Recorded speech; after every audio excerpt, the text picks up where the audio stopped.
for loop. It is an entry controlled loop because it first initializes the loop variable and then the condition is checked. So for loop வந்து ஒரு entry controlled loop. ஏன் அப்படின்னா இது first loop வேரியபிளை initialise பண்ணிரும், அதுக்கப்புறம் தான் கண்டிஷனை test பண்ணும். இந்த கண்டிஷன் ட்ரூவா இருந்துச்சுன்னா then it will execute the statement block within the loop body. Condition ட்ரூவா இருந்தால் தான் ஸ்டேட்மெண்ட் பிளாக் எக்ஸிக்யூட் ஆகும்.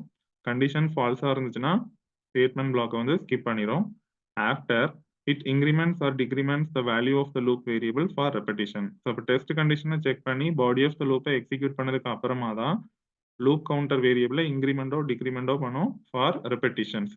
ஸோ ஃபார் லூப்போட சின்டாக்ஸ் பார்த்தீங்கன்னா ஃபார்னு டைப் பண்ணிட்டு பெரான்சிசிஸ் பிராக்கெட்குள்ள இந்த 3 பேசிக் ஆப்ரேஷன்ஸுமே கொடுக்கணும். ஒவ்வொரு ஆப்ரேஷனையும் செமிகோலன் வச்சு செப்பரேட் பண்ணணும்.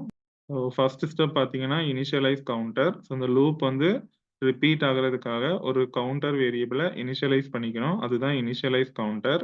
தென் ஒரு செமிகோலன்.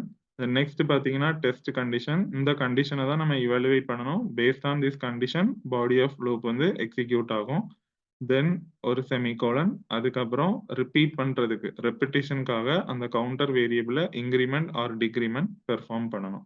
இந்த 3 பேசிக் ஆப்ரேஷனுமே ஃபார் லூப்ல நடக்கும். பாத்தீங்கன்னா ஃபார் லூப்ல இந்த 3 பேசிக் ஆப்ரேஷனும் ஒரே பெரான்சிஸ் பிராக்கெட்குள்ள நம்ம கொடுக்கணும்.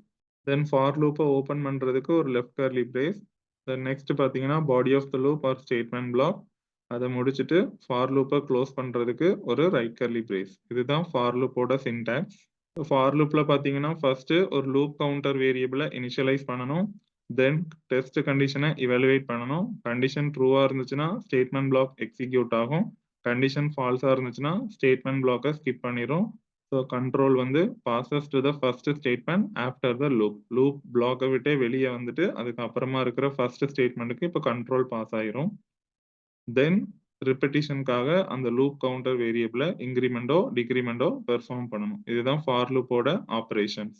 ஸோ இப்படி தான் ஒரு ஃபார் லூப் வந்து ஒர்க் ஆகும். ஒரு எக்ஸாம்பிள் ப்ரோக்ராம். இப்போ நான் நம்பர்ஸ் 1ல இருந்து 10 வரைக்கும் பிரிண்ட் பண்ண போறேன். அப்போ நான் 10 நம்பர்ஸ் பிரிண்ட் பண்ணணும். அப்போ ரிப்பீட்டடா 10 டைம்ஸ் நான் பிரிண்ட் ஆஃப் ஸ்டேட்மெண்ட்ஸ் எழுதுறதுக்கு பதிலாக இந்த ஸ்டேட்மெண்ட்டை வந்து நான் இப்போ ஒரு லூப்பிங் ஸ்டேட்மெண்ட் யூஸ் பண்ணி எழுத போறேன். அப்போ ஃபார்னு டைப் பண்ணிட்டு பெரான்சிசிஸ் பிராக்கெட்குள்ள ஃபர்ஸ்ட் வந்து இனிஷியலைசேஷன் கொடுக்கணும். ஸோ அப்போ ஐங்கிற வேரியபிளை நான் இப்போ இனிஷியலைஸ் பண்றேன். I equal to 1. ஸோ அப்போ நான் 1ன்னு இனிஷியலைஸ் பண்ணியிருக்கேன். ஸோ அப்போ ஸ்டார்டிங்ல ஐயோட வேல்யூ வந்து 1. தென் ஒரு செமிகோலன். இப்போ டெஸ்ட் கண்டிஷன் கொடுக்கணும். எனக்கு எது வரைக்கும் இந்த லூப் வந்து ரிப்பீட் ஆகணும். எனக்கு 1ல இருந்து 10 வரைக்கும் பிரிண்ட் ஆகணும். அதனால நான் i less than or equal to 10 அப்படின்னு கொடுத்துருக்கேன். இதில் ஐ லெஸ் தேன் 10ன்னு கொடுத்தனா 9 வரைக்கும் தான் ஒர்க் ஆகும். I less than or equal to 10ன்னு கொடுத்ததுனால 10 டைம்ஸ் இந்த லூப் வந்து ரிப்பீட்டடா எக்ஸிக்யூட் ஆகும். தென் ஒரு செமிகோலன். அதுக்கப்புறம் பார்த்தீங்கன்னா அந்த ஐயை வந்து நான் இப்போ அடுத்தடுத்த ஸ்டெப் போகிறதுக்காக இன்க்ரிமெண்ட் பண்ணுறேன். So increment operator plus plus use பண்ணியிருக்கேன்.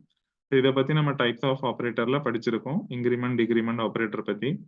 தென் ஃபார் லூப் எழுதியாச்சு. இப்போ ஃபார் லூப் ஓபன் பண்றதுக்கு ஒரு கர்லி பிரேஸ். தென் ஸ்டேட்மெண்ட் பிளாக். இப்போ ஐயோட வேல்யூ வந்து இந்த பிரிண்ட் ஆஃப் ஸ்டேட்மெண்ட் மூலமா எனக்கு பிரிண்ட் ஆயிட்டே இருக்கும்.